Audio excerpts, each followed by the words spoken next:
इतने बड़े रेगिस्तान में एक छोटी सी झोपड़ी के अलावा हुकुम भानु प्रताप सिंह को कुछ और नहीं दिख रहा था। इसलिए हुकुम भानु प्रताप सिंह को उस आदमी की बातों पर विश्वास नहीं हुआ और उन्होंने अपने एक आदमी को झोपड़ी के अंदर जाने के लिए कहा। हुकुम भानु प्रताप सिंह का हुक्म मानकर एक आदमी अपनी बंदूक के साथ उसकी गाड़ी से उतरा और उस टूटी हुई झोपड़ी के अंदर चला गया। भानु प्रताप सिंह के आदमी को झोपड़ी के अंदर गए। काफी वक्त बीत चुका था, लेकिन इतना समय बीतने के बाद भी जब वो आदमी झोपड़ी से बाहर नहीं आया तो हुकुम भानु प्रताप सिंह को शक हुआ और उन्होंने अपने 2 और आदमियों को उस झोपड़ी के अंदर भेज दिया और सच का पता लगाने के लिए बोला। लेकिन इस बार भी ऐसा ही हुआ। वो दोनों आदमी रेगिस्तान में उस टूटी सी झोपड़ी के अंदर तो गए, लेकिन वहां से बाहर नहीं आए। अपने तीनों आदमियों को गायब देखकर हुकुम भानु प्रताप सिंह को गुस्सा आ गया और वो सच का पता लगाने के लिए अपनी गाड़ी से उतरकर उन सभी बचे हुए आदमियों के साथ उस झोपड़ी के अंदर चले गए। झोपड़ी के अंदर पहुंचकर हुकुम भानु प्रताप सिंह ने अपने आदमियों को बहुत ढूंढा, लेकिन उन्हें अपने आदमी कहीं नहीं दिखे।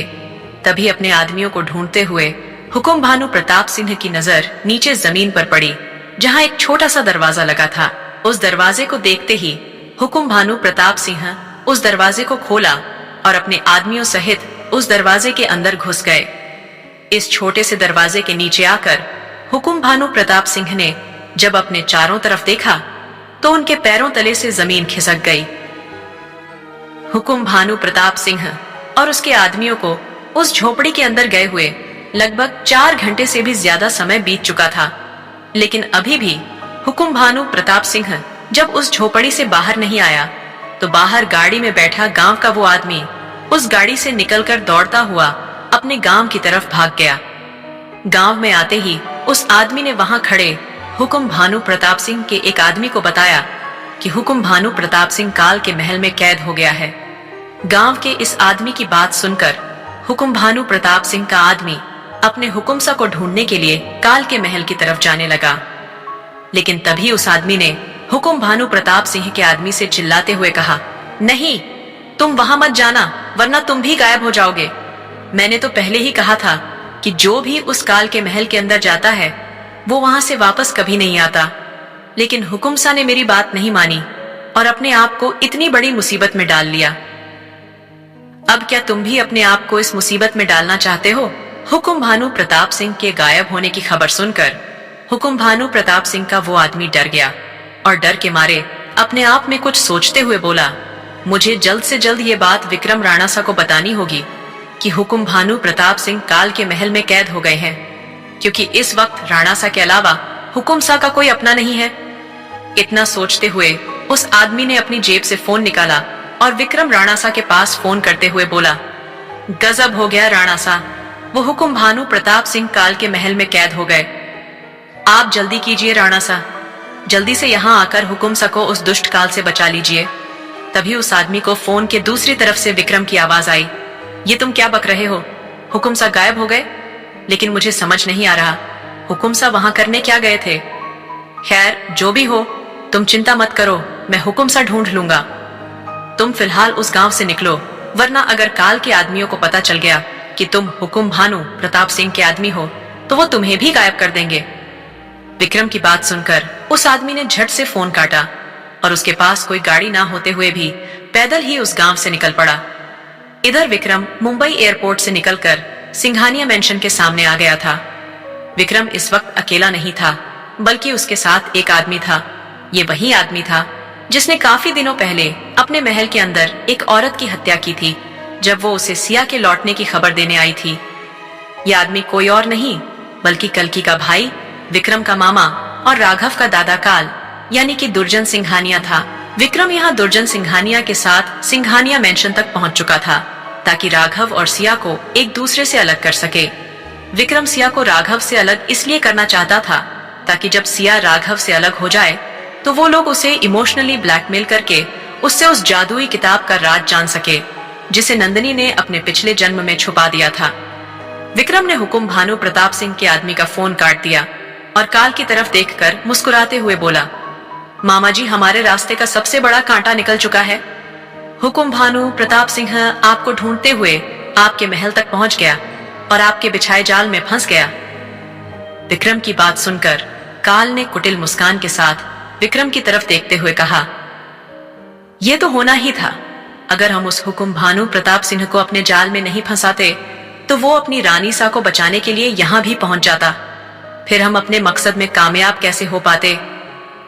काल की बात सुनकर विक्रम ने मुस्कुराते हुए कहा, आप ठीक कह रहे हैं मामा जी।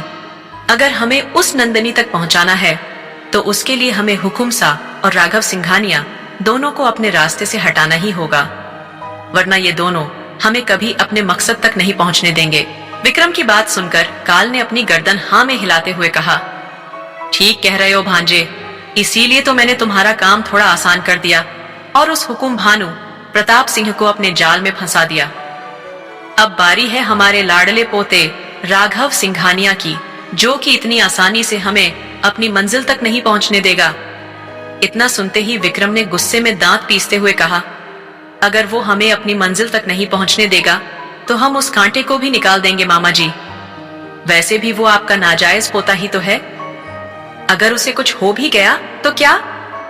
विक्रम की बात सुनते ही काल ने विक्रम की गर्दन पकड़ ली और गुस्से में चिल्लाते हुए बोला, देखो विक्रम, तुम मेरे भांजे हो, इसका मतलब ये नहीं कि तुम्हारा जो मन करेगा तुम वो करोगे। पहले भी तुमने राघव को मारने की कोशिशें की है, फिर भी तुम मुझसे बच गए क्योंकि तुम मेरी बहन के बेटे हो। लेकिन अब नहीं, अब अगर तुमने मेरे पोते को छूने की कोशिश की तो तुम्हें जान से मार डालूंगा।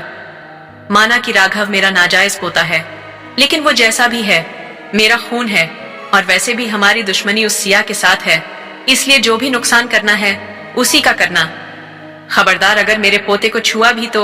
इतना सुनते ही विक्रम ने मुस्कुराते हुए कहा, अच्छा ठीक है मामा जी, अब से मैं आपके पोते के साथ कुछ गलत नहीं करूंगा। लेकिन मुझे लगता है आप यहाँ अपने पोते से नहीं बल्कि हमारी सबसे बड़ी दुश्मन नंदनी से मिलने आए हैं, और मुझे पूरा यकीन है कि आपको सिंघानिया मेंशन में देखकर राघव से ज्यादा हैरानी उसे ही होगी।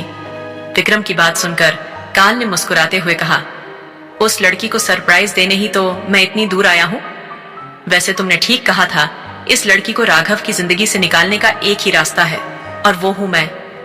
जब उस लड़की को पता चलेगा कि मैं दुर्जन सिंघानिया ही काल हूं तो वो खुद ब खुद राघव को छोड़कर इस घर से हमेशा के लिए चली जाएगी।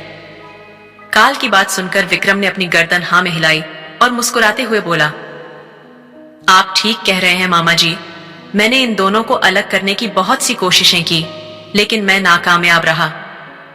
लेकिन आपको देखकर मुझे पूरा यकीन है कि राघव और सिया की ये जोड़ी जल्दी ही टूटने वाली है। जैसे ही उस सिया को पता चलेगा कि आप राघव सिंघानिया के दादाजी हैं, तो उसे लगेगा कि राघव ने उससे बदला लेने के लिए उससे शादी की है, और फिर राघव और सिया के बीच नफरत आ जाएगी और सिया और राघव हमेशा के लिए अलग हो जाएंगे, और उन दोनों के अलग होते ही हम अपने मकसद को अंजाम तक ले जाएंगे। फिर हम इस सिया को अपने महल ले जाएंगे और वहां ले जाकर इससे जादुई किताब के बारे में जान लेंगे। क्या सिया राघव सिंघानिया की सच्चाई जानकर हमेशा के लिए राघव को छोड़कर चली जाएगी? क्या विक्रम और काल दोनों मिलकर सिया और राघव को हमेशा के लिए अलग कर देंगे? क्या होगा आगे जानने के लिए सुनते रहिए secret of devil only on pocket FM पर।